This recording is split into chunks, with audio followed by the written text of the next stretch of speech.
Yesterday I got my hair cut, which feels good because I got it cut last July and it's now almost April, so that's a long time. And I like it, which is good. And today I'm doing a bunch of healthy things. I'm tracking my carbs in this ketogenic diet in the Chronometer app, and it's showing me how many carbs are in things. So I put half a cup of blueberries in my smoothie instead of 3/4 of a cup, and I also put half a cup of the protein powder because my carb and protein levels are a little bit too high. So once I find a good balance of things that will put me in the ketogenic range, I will go for 30 days on it, hopefully. And I'm trying to track down some ketogenic strips. I know someone who has some who's not using them, but they can't find them. So I don't have any keto strips right now, which is okay. And right now, I'm brewing a coffee enema. And this that I bought from a different dollar store doesn't have the goop in here, which I'm assuming can only be toxic. So that's great. Now I have a little enema thing. I have one of those bulbs, but how the hell do you clean it inside? It kind of grosses me out. This you can clean a lot easier, and then when it stops moving nice and smoothly, then you just throw it out, which is a bit of a waste, but those other things just get all gross and takes so much time to clean them, and it's just yucky. So I like this. I'm having yerba mate. I found my dream mug in my stuff that I like. I made a smoothie that I'm working on.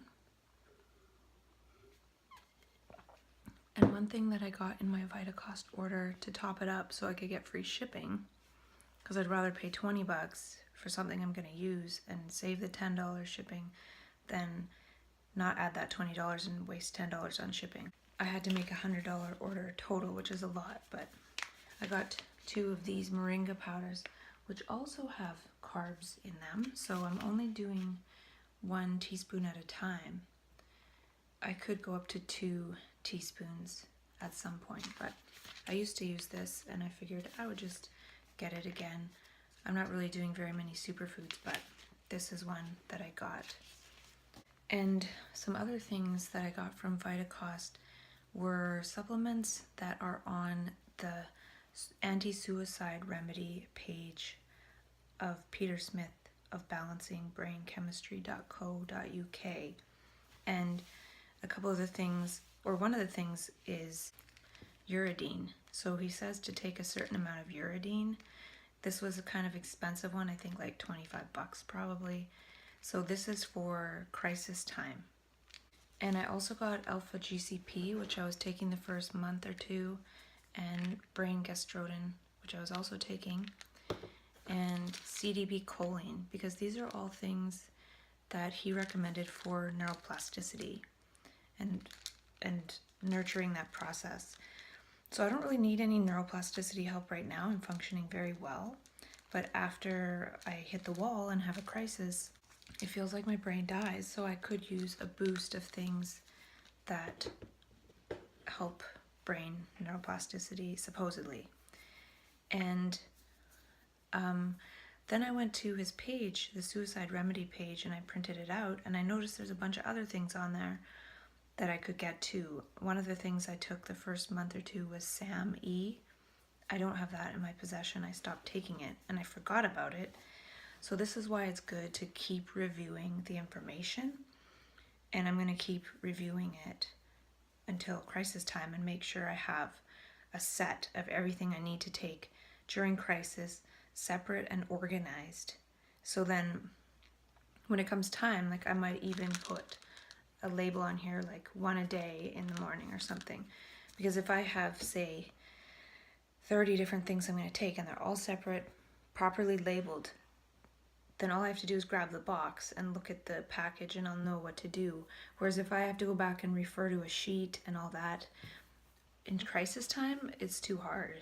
I can do that now, but I won't be able to do that during a crisis. So I'm also going to mind map it out. I really do need to be serious about planning for this, especially since I'm going to do it in a peaceful environment by myself, hopefully. So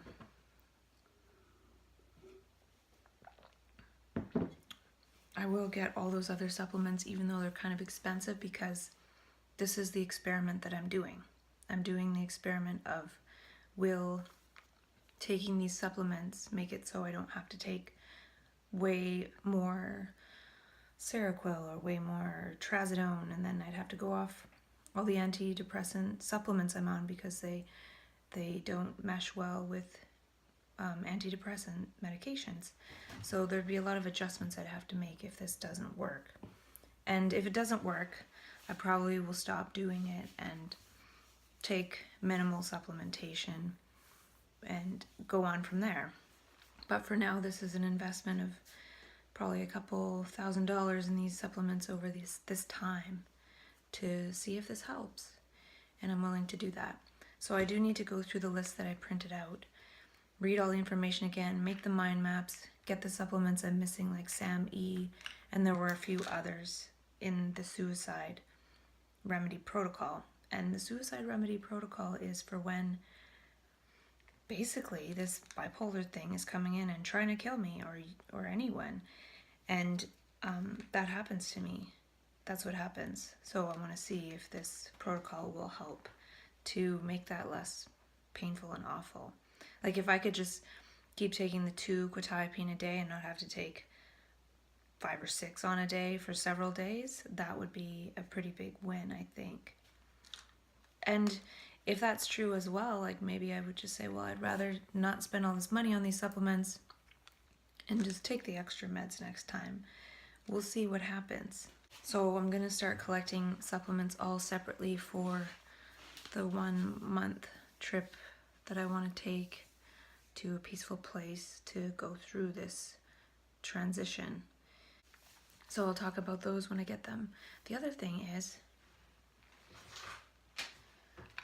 the last time I took this Haritaki powder in coconut milk, it made me throw up. And so now, since I have some of my stuff, I have these capsules. So I'm going to put a full cap of Haritaki powder in my body later and see what happens. This, I learned at one point, is supposed to help to cleanse the pineal gland. And since I'm doing a bit of a cleanse right now, I'm going to give it a try with a capsule and see if I can stomach it. And I'm going to wait a little while though, because I just took my vitamins and I don't want to barf up my vitamins. And another thing I started doing right now, I just happened to start doing it, was a long time ago I crushed up a bunch of lithium orotate tablets. These kind. And I was doing that because I was slowly tapering off lithium carbonate. This was years ago. So I was changing the amount of lithium orotate I was taking daily based on that and putting it into one of those empty capsules and using this little scale that I bought. It's kind of a handy little scale. It's capacity to 100 grams with 0.01 grams of precision. It'd be nice to have 0.001, but it doesn't have that. And this was really reasonably priced. I can't remember. It couldn't have been more than 20 bucks. Whereas some of the other ones, once you get that extra decimal point, are really expensive. So I was using that to weigh out these, putting the lithium orotate into capsules, those empty capsules again, and with the capsule I weighed out 0.5 grams, and that should be about 10 milligrams of the lithium orotate. Because I weighed out a capsule and it weighed 0.2, so I did 0.2 times 2 is 0.4, plus 0.1 for the capsule is 0.5. So by weighing out 0.5 total, each one of these, I'll just have to take one in the morning and one in the evening. Usually I take 2 of these in the morning and 2 in the evening. Right now I'm actually taking this one because I can get this one off VitaCost, and it's only $5 a bottle, and I need 2 bottles a month, so that's $10 a month. That's not bad. And I still have some of these, but in the spirit of not wasting all of this that I crushed up, I'm going to measure these out, and so I will have quite a few more days of lithium orotate in my rotation here. And the other thing I wanted to go into, and I'm not going to get into this big time, but it was kind of an interesting little fact. I rented the movie The Solar Revolution online, and I watched it last night, and it had some really interesting points. I want to watch it again for sure. But for some reason, at some point, I looked up 8.5 month cycle on Google. And of course it had the whole birth cycle, 8.5 months pregnancy and things like that. But on one astrology site, and there weren't many links that came up, there were only like 7 when I put it in quotes. One astrology site said something about the 8.5 month cycle of the gestation something and birth of Saturn. I was like, what the hell? That's weird.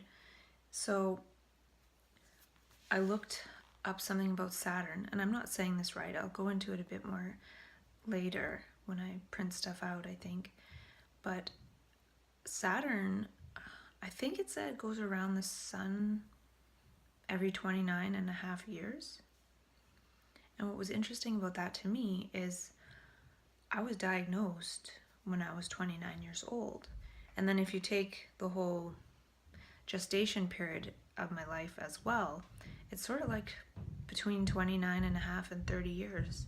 So my sort of crisis and rebirth happened at nearly exactly, not exactly, but pretty close to one rotation of Saturn. So when I was born, Saturn was in Libra.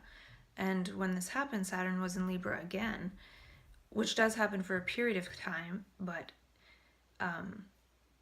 it's sort of interesting how that happened in that way. So it made me a little bit curious about astrology. So I'm going to look into that a little bit, just because. And then I also looked up, because the movie talks about these geostorms or these solar storms, I looked up apps that give information on that, and it's kind of interesting. And so I'll talk about that later too, the apps that go into this stuff. Like, who knows if there's an effect or what, but the movie talks about how there is an effect, and it's not really convincing per se. It's sort of obvious. I don't think I was convinced as well as just affirmed on other levels of how all this stuff works. So I thought it was pretty interesting. So I'm going to read that again, or watch that again, read the astrology stuff, do this cleansing stuff, and keep going with the healthy things and get stuff done that I need to do and get prepared. And then once I'm prepared, maybe look for some kind of work for a while. And yeah, so that's what I'm up to. Maybe I'll talk about more later or tomorrow.